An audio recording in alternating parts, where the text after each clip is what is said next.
The only way to deal with an unfree world is to become so absolutely free that your very existence is an act of rebellion. A man's work is nothing but this slow trek to rediscover, through the detours of art, those 2 or 3 great and simple images in whose presence his heart first opened. Nobody realizes that some people expend tremendous energy merely to be normal. I would rather live my life as if there is a God and die to find out there isn't, than live as if there isn't and to die to find out that there is. Without culture, and the relative freedom it implies, society, even when perfect, is but a jungle. This is why any authentic creation is a gift to the future. Beauty is unbearable, drives us to despair, offering us for a minute the glimpse of an eternity that we should like to stretch out over the whole of time. The world is never quiet, even its silence eternally resounds with the same notes, in vibrations which escape our ears. As for those that we perceive, they carry sounds to us, occasionally a chord, never a melody. All great deeds and all great thoughts have a ridiculous beginning. Great works are often born on a street corner or in a restaurant's revolving door. Every act of rebellion expresses a nostalgia for innocence and an appeal to the essence of being. We continue to shape our personality all our life.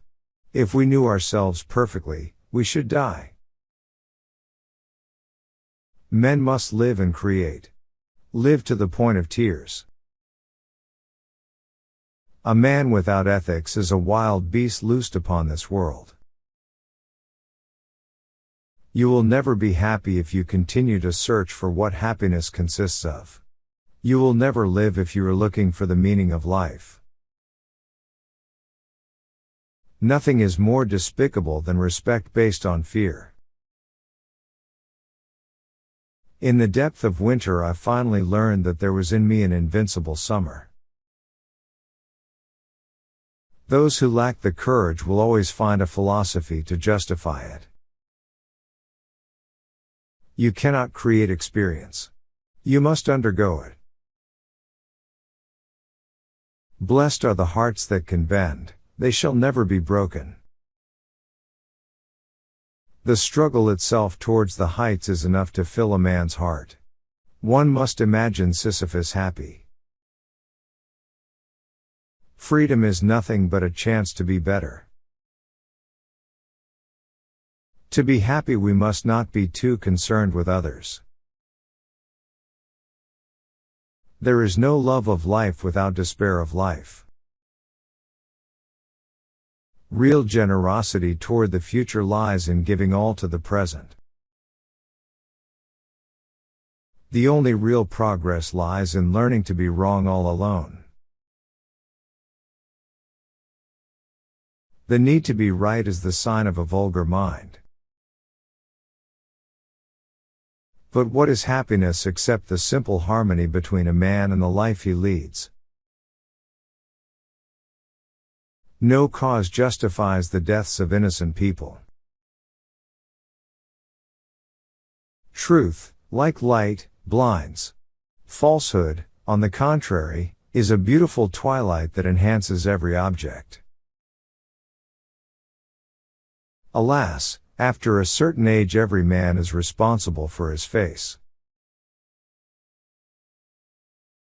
Integrity has no need of rules.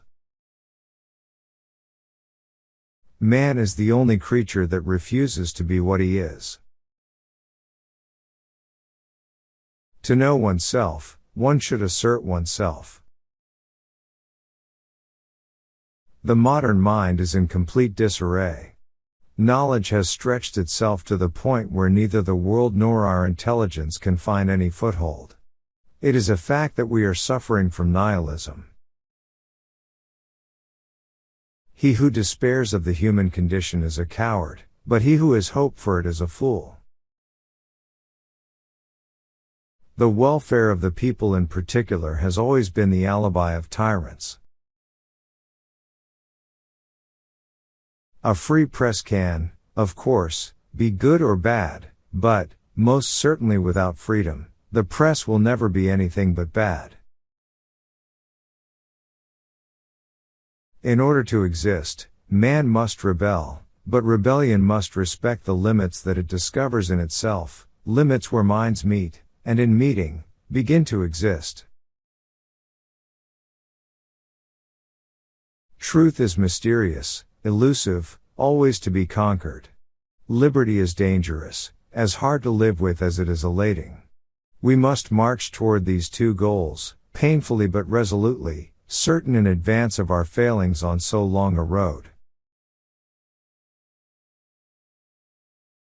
The evil that is in the world almost always comes of ignorance, and good intentions may do as much harm as malevolence if they lack understanding. We always deceive ourselves twice about the people we love, first to their advantage, then to their disadvantage. By definition, a government has no conscience. Sometimes it has a policy, but nothing more. Without freedom, no art. Art lives only on the restraints it imposes on itself, and dies of all others.